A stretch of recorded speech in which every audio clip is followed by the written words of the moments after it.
हमारे वृंदावन का नियम है कि वसंत पंचमी से ठाकुर जी के गर्म वस्त्र धीरे धीरे कम किए जाते हैं। सबसे पहले ठाकुर जी के मोजे उतारे जाते हैं। मोजे क्यों? और कई बार ऐसा होता है कि वसंत पंचमी वाले दिन भयंकर कोहरा होता है वृंदावन में, इतना भीषण कोहरा कि आप अपना हाथ नहीं देख सकते आगे, और ठाकुर जी के मोजे उतारने पड़ते हैं।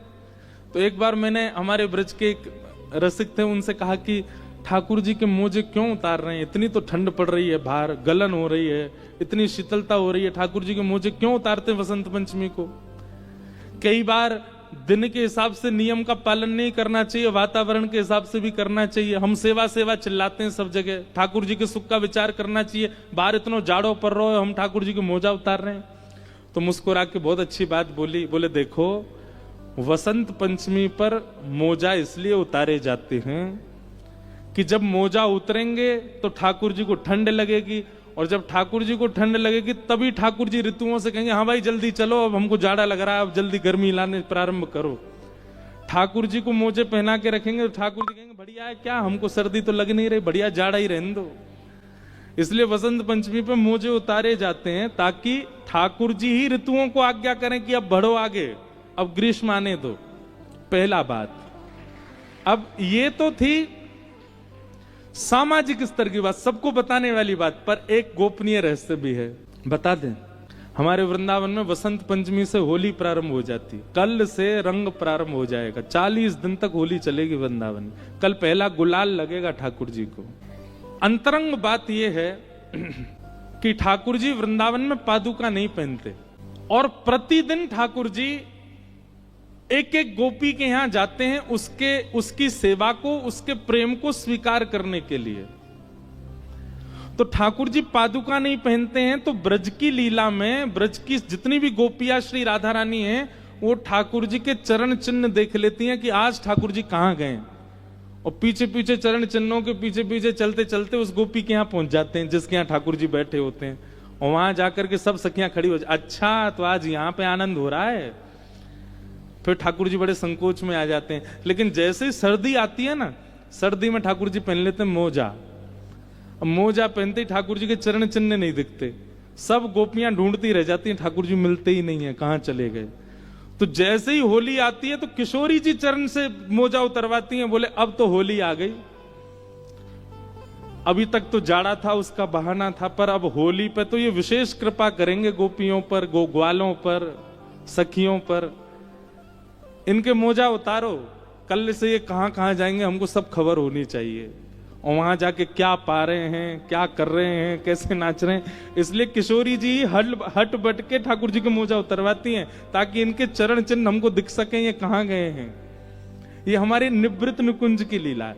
देखो वृंदावन कुंज निकुंज निवृत्त निकुंज, कुंज सबको बताया जाता है, निकुंज प्रेमियों को बताया जाता है, और निवृत्त निकुंज केवल रसिकों को बताया जाता है। अब हमने यहां निवृत्त निकुंज बता दिया, उन्हीं को ही समझ में आया होगा जो रसिक होंगे। ताली आप सब बजा लो, पर समझ में उन्हीं को आई होगी ये बात जो रसिक होंगे, जिनके चित्त में रसिक भाव होगा उन्हीं को ही पता होगा। इसलिए ठाकुर जी को मोजे उतरते हैं। अब ये मोजा उतरना, मोजा पहनाना, अब संसारी लोगों को लगेगा ये क्या पागलपना है, ठाकुर जी को मोजा पहना रहे हैं, ठाकुर जी को मोजा उतार रहे हैं। पूजा वालों के लिए ये कुछ भी हो सकता है, पर भक्ति वालों के लिए ये सेवा है, और सेवा की प्रधानता है। हमारे वृंदावन चंद पूजा नहीं कराते, सेवा कराते, सेवा प्रधान। सेवा में अपना सुख विचार नहीं किया जाता, ठाकुर जी का सुख विचार किया जाता है। जिसमें ठाकुर जी को प्रियता लगे हम वो करें। हाँ, अब जैसे ठाकुर जी को प्रिय लगे ये बात मन में आती है तो एक ही पंक्ति गूंजती है मेरे चित्त में, जिन भेषा मेरो सावरो रीझ है, जिन भेषा मेरो सावरो रीझ है। हम गाएंगे नहीं, बस ऐसे ही दोहरा दो हमारे साथ। जिन भेषा मेरो गिरधर रीझ है, जिन भेषा मेरो गिरधर रीझ है, सोही भेष धरूंगी हो, मैं तो सोही भेष धरूंगी हो। मीराबाई कह रहे हैं, अगर कोई कह दे कि सुंदर साड़ी पहनने से ठाकुर जी रिझते हैं, तो मीराबाई पहन लेती हैं। उनका अपना श्रृंगार नहीं है, वो धारण करती हैं जिससे ठाकुर जी प्रसन्न हो, वो वैसे रहती हैं जिससे ठाकुर जी को प्रसन्नता हो। कहो तो कुसुमल साड़ी रंगावा, कहो तो कुसुमल साड़ी। और केवल मीराबाई नहीं, हमारे हनुमान जी सिंदूर क्यों लगाते हैं, प्रसिद्ध कथा सबको पता है। एक बार हनुमान जी ने देख लिया कि सीता जी सिंदूर भर रही हैं, पूछ लिया कि आप मांग में सिंदूर क्यों भरती हैं। बोले इसको देख के राम जी प्रसन्न होते हैं, और दूसरी बात, इससे ये प्रमाणित होता है कि हम राम जी की हैं। हनुमान जी बोले एक धारा लगाने से इतने प्रसन्न होते हैं और प्रमाणित होता है कि आप राम जी की हो, तो हम तो पूरे अंग पे लगाएंगे। ये हनुमान जी भी गा रहे हैं, कहो तो कुसुमल साड़ी रंगावा, कहो तो कुसुमल साड़ी रंगावा, कहो तो भगवा भेष, कहो तो भगवा भेष। कहो ये क्या है, ये सेवा है, ये पूजा नहीं है, ये सेवा है। और इसी सेवा को क्या कहते हैं, परम धर्म। क्या कहते हैं, परम धर्म। जो सेवा के पथ पर चलने लग जाता है उसकी आत्मा का कल्याण निश्चित है। भागवत जी कह रही हैं, सवई पुंसाम परो धर्मो यतो भक्तिर अदोक्षजे अहि तुक्य प्रतिहता ये आत्मा संप्रषेदति।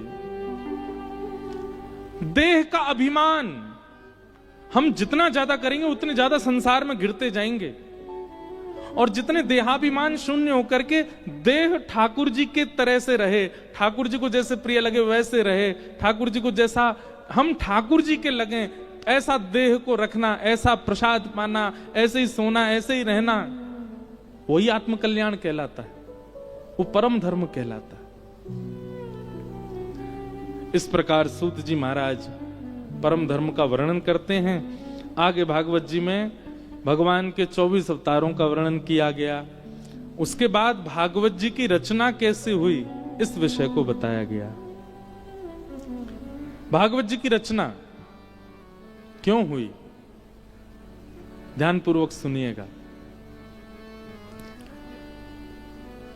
श्री वेदव्यास जी महाराज ने अनेक पुराण लिखे, अनेक ग्रंथ लिखे। वेदव्यास जी की अंतिम रचना है श्रीमद् भागवत। भागवत जी लिखने के बाद वेदव्यास जी ने अपनी कलम को सरस्वती जी में बहा दिया। बोले अब कुछ और लिखना शेष नहीं है, ये सर्वोपरि है, ये संपूर्ण है। भागवत जी की रचना के पीछे मुख्य उद्देश्य क्या है?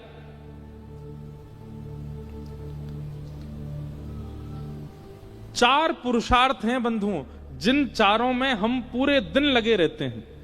हमारा पूरा जीवन इन चार के पीछे ही दौड़ता रहता है। कौन कौन? चार पुरुषार्थ। सबसे पहला धर्म, दूसरा अर्थ, तीसरा काम और अंतिम मोक्ष। हर व्यक्ति धर्म के पीछे भाग रहा है। एक बात कहें, नास्तिक भी धर्म है, आस्तिक भी धर्म है। आप मंदिर जाते हो, कथा सुनते हो, तिलक लगाते हो, संत जनों को पूछते हो, वैष्णव जनों की बातें सुनते हो, तो आप आस्तिक धर्मावली हो। पर आप मंदिरों को देख के मुंह फेर लेते हो, कथाएं बताएं नहीं सुनते, संत महापुरुषों के प्रति कोई भावना नहीं, तो ये नास्तिक धर्म है, ये भी धर्म है। तो सबसे पहला हम लोगों की गति क्या है? धर्म। अच्छा देखो, धर्म का पालन सब करते हैं। कैसे?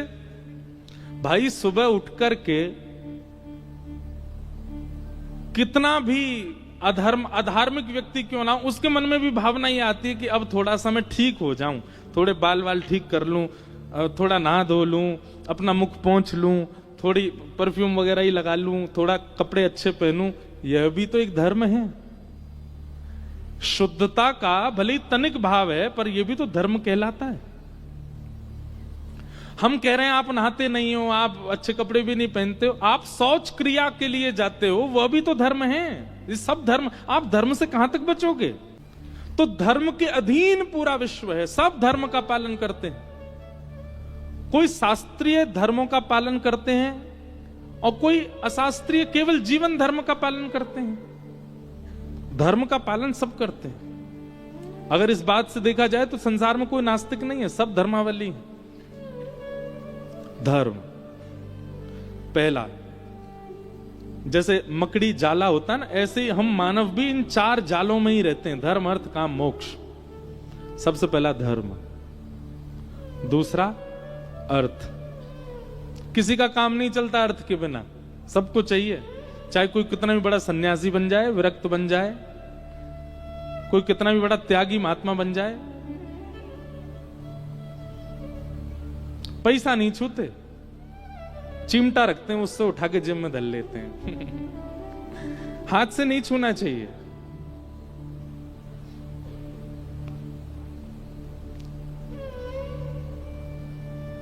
सबका काम चलता है, अर्थ सबको चाहिए। अच्छा, हम कहेंगे कि आप धन नहीं छूते, धन से आपका कोई अन्न भी नहीं लेते क्या? अन्न भी अर्थ में आ जाता है, क्योंकि अन्न का निर्माण अर्थ से ही होता है। तो धर्म, अर्थ और तीसरी बात काम। काम की अनेक परिभाषाएं, एक तो थोड़ी विलग परिभाषा है, पर काम का मतलब कामनाएं भी होती हैं, सबकी होती हैं। कामनाओं के बिना संसार में कोई रह ही नहीं सकता, आप जीवित ही नहीं रहोगे अगर कामना नहीं होगी तो। सबकी कामना होती है। धर्म, अर्थ, काम, और इन तीनों को भोगते भोगते कहीं ना कहीं व्यक्ति के अंदर चौथी भावना प्रकट हो जाती, किसकी? मोक्ष। मुझे मोक्ष की प्राप्ति हो। इन चारों की दौड़ में हर व्यक्ति लगा है, संसार का हर व्यक्ति धर्म, अर्थ, काम, मोक्ष के पीछे भाग रहा है। पर इनके पीछे भागते भागते कहीं ना कहीं उसके चित्त में एक अशांति लगती है। हमको 27-28 वर्ष में अशांति से लगने, कितना भागें कितना भागें। हमसे बड़ी बड़ी उम्र के लोग बैठे हैं यहां पर। आप लोगों को भी कभी कभी तो लगता होगा यार जीवन क्या है, पर पूरे दिन सुबह उठो, उठ करके ये करो, भागो दौड़ो यहां से वहां, और कर करा के रात में सो जाओ, फिर सुबह से वही क्रम। धर्म अर्थ काम मोक्ष, धर्म अर्थ काम मोक्ष, धर्म अर्थ काम, और अंतिम इच्छा सबकी यही रहती, मोक्ष। इन चारों की दौड़ में कहीं ना कहीं एक थकान का अनुभव होता है, एक अपूर्णता का अनुभव होता है। और वो अपूर्णता किस लिए है कि पंचम पुरुषार्थ जो है उस पर किसी की दृष्टि ही नहीं जाती है। पुरुषार्थ 5 हैं, 4 नहीं। और उस पंचम पुरुषार्थ को जन जन को बताने के लिए भागवत की रचना हुई। और वो पंचम पुरुषार्थ कौन सा है? प्रेम। क्या है? प्रेम। और अभी द्वारिका में कथा थी तो वहां मैंने कहा था कि जब प्रेम पुरुषार्थ का आप पालन करने लग जाते हो तो धर्म, अर्थ, काम और मोक्ष, ये चारों पुरुषार्थ आपके समाप्त हो जाते हैं। बहुत ध्यानपूर्वक सुनिएगा बात को। जब आप प्रेम के पथ के पथिक हो जाते हो तो कई बार प्रेमी व्यक्ति धर्म का चिंतन नहीं करता, प्रेमी व्यक्ति अर्थ का चिंतन नहीं करता, प्रेमी व्यक्ति की कोई कामना भी नहीं होती, और प्रेमी को मोक्ष की भी इच्छा नहीं होती। पंचम पुरुषार्थ प्रेम है, और ये प्रेम शब्द संसार में किसी के प्रति घट ही नहीं सकता, किसी के प्रति नहीं।